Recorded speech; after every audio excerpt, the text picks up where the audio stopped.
फिर क्या बताते हैं कि नर नारायण देह पातू फेर 84 जाही। परमात्मा जैसा शरीर मनुष्य का आपको मिला है, परमात्मा का ऐसा ही मनुष्य सदृश शरीर है, इसलिए परमेश्वर को भी पुरुष कहते हैं। और उस पुरुष ने मनुष्य को अपना शरीर दिया है तो मनुष्य को भी पुरुष बोलते हैं। तो क्या बताते हैं कि परमात्मा का जो मटेरियल है शरीर का वो हमारे जैसा नहीं है। असनाविरम शुक्रम अकायम, असनाविरम, उसका शरीर माता पिता के योग से बने शुक्र का नहीं है, उसकी शरीर में नाड़ी आदि का व्यवस्था नहीं है, वो स्वयंभू है, परिभू है, वो कबीर मनीषी है, सप्रियागात है, सबसे प्रथम देहधारी वही परमात्मा है। अब क्या बताते हैं कि नर नारायण देह पाकर तू फेर 84 जाही, कुल परिवार तेरा सकल कबीला मसलत एक ठराई, बांध पिंजड़ी आगे धर लिया मरघट को ले जाही। मृत्यु होते ही कुल के लोग इकट्ठे हो जाएंगे और उसी समय कहेंगे उठाओ इसको, उठाओ जल्दी करो, और उसी समय उठा के कहते बांध पिंजड़ी आगे धर लिया मरघट को ले जाई, और अग्नि लगा दिया जद लंबा फूक दिया उस ठाई। अब शरीर तो फूक दिया, अब आगे फिर इन नकली गुरुओं ने को नया प्रोसेस शुरू करा दिया। कहते हैं पुराण उठा फिर पंडित आए गुरुजी आगे, और पीछे गरुड़ पढ़ाई। तेरा गजब भैया। परमात्मा कहते हैं जो मरने वाला मर गया और अब उसके उपलक्ष्य में गरुड़ का पाठ करा रहे हो तुम। अब गरुड़ पुराण में बहुत ही ऐसी बातें हैं जो जीव ने पहले पढ़ लेनी चाहिए। उसमें लिखा है कि एक ने ऐसा जुल्म किया था, उसका बेटा मर गया, उसने ऐसा अपराध किया था, उसकी आंखें फूट गई। एक ने ऐसा अपराध करते थे, उसके हाथ कटते हैं। यम के दूत आते हैं जो भक्ति नहीं करते, सच्ची भक्ति नहीं करते, उनको पकड़ कर ले जाते हैं जो दान धर्म नहीं करते।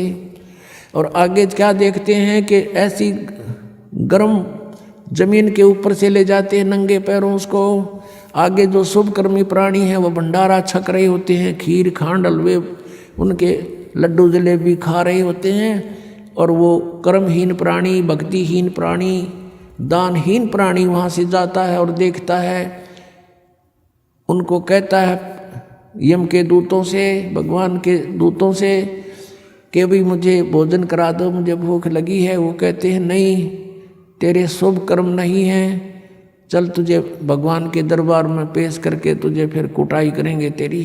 तो कहते हैं परमात्मा का कहने का उद्देश्य ये है कि वेद पुराण उठा फिर पंडित आगे पाछे गरुड़ पढ़ाई, कि उसको गरुड़ पुराण का पाठ पहले कराना चाहिए था, पहले सुनाना चाहिए था। वो बुराइयां बचता, डरता और शुभ कर्म कर जाता और उसकी दुर्गति ना होती। वो तो गधा बन गया और पाछे उसका गरुड़ पुराण का पाठ करा रहे। अब क्या फायदा मरने के बाद मुंह में घी डालने का।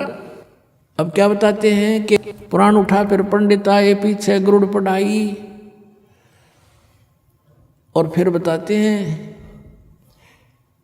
नर से तीतु पशुआ कीजिए गद्दा बैल बुनाई, ये 56 भोग कहाँ मन भोरे की तो कुरडी चढ़ने जाई। पुणात्मा परमात्मा ने हमें बताया है, वह सच्चाई है कि कबीर ये माया अटपटी और सब गट आण अड़ी, वह किस किस ने समझाऊं या कुएं भांग पड़ी।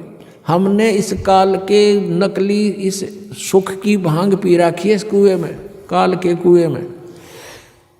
और सबके एक जैसी ही बुद्धि होगी। जैसे शराब पिए हुए व्यक्ति या भांग पिए हुए व्यक्ति आपने चाहे 100 मिल जाए रास्ते में, उनकी एक जैसी भाषा होती है, एक जैसी चाल होती है। लटक दे किधर पैर टेकें किधर इधर जावे, बोल रहे तो और में बोलेंगे। तो किसी ने बात करके देख लो, जिन्होंने नशा कर रखा वो एक जैसी भाषा जानते हैं। तो हम सभी को इस काल ने भांग प्या रखी है झूठे सुख की, और सभी हम इसी में इतने मस्त हो रहे हैं। और यहाँ परमात्मा याद दिलाते हैं जिसकी भांग उतर जाएगी। एक व्यक्ति शराब पिए पड़ा था और ऐसी गंदे स्थान पर गिरा हुआ था, फिर उसको उठा कर लाए घर वाले। और सुबह फिर नहा धोकर वो गया ना, उसका छोटा लड़का बताता है साथ में, पापा शाम ना आप यहाँ पड़े थे, वो कहता मैं यहाँ था, क्या पढ़ा थे तुम, बता। शराबी ने बेटा ने कहा पापा रात को आप यहाँ पढ़े थे। और फिर वो कह रहे तेरा के जो ये तो बहुत बुढ़ी जगह है। अब जब पढ़ा था अपना टिट्टी पाक रहा था, जब उसको इस बात का पता नहीं था तो इसी गंदे स्थान पर पड़ा है। तो हम आज जिस स्थान में रह रहे हैं ये ऐसी सतिथि में रख रखे हमारे को। और जब यह भांग उतरेगी आपकी, आपका ताला बेली लाग जाएगी, अंतःकरण में उचाटी पैदा हो जाएगी। अब क्या है, इस काल ने तो हमारे को बुरी तरह फंसा रखा पुण्यात्मा और सचकर मान लेना। पहले तो दुख में पीड़ रखा, अब परमात्मा के दरबार में आओगे आपको सुख होगा। और सुख में फिर आपने सोचोगे ठीक काम चल रहा है, अरे थोड़े दिन में फिर भूल पड़ने लग जाएगी। तो इसके लिए परमात्मा कहते हैं सुख के माथे पत्थर पड़ो, नाम हृदय से जावे, बलिहारी उस दुख के जो पल पल नाम रटावे। अब कबीर साहब कहते हैं आपने ये धारणा बनानी चाहिए कि आग लगाई से सुख का जिससे भगवान की भूल पड़े। हे भगवान ऐसा सुख भी ना देना जिससे आपकी भूल पड़े, ऐसा दुख भी दिए रखना परमात्मा। धन्य है वो दुख जिससे आप याद आओ, आपके ऊपर कष्ट आए, आपने सब जगह ट्राई की नहीं बात बनी, आप यहाँ भी ट्राई करने आए हैं कुछ तो। और यहाँ तो यह बात पक्की बनेगी जब मन में आपने सच्चे दिल तो भक्ति की और नाम ले लिया था। मर्यादा रखनी पड़ेगी, तो फिर आपको ये सुख तो होंगे ही होंगे, लेकिन इन ही सुखों तक सीमित मत रहना।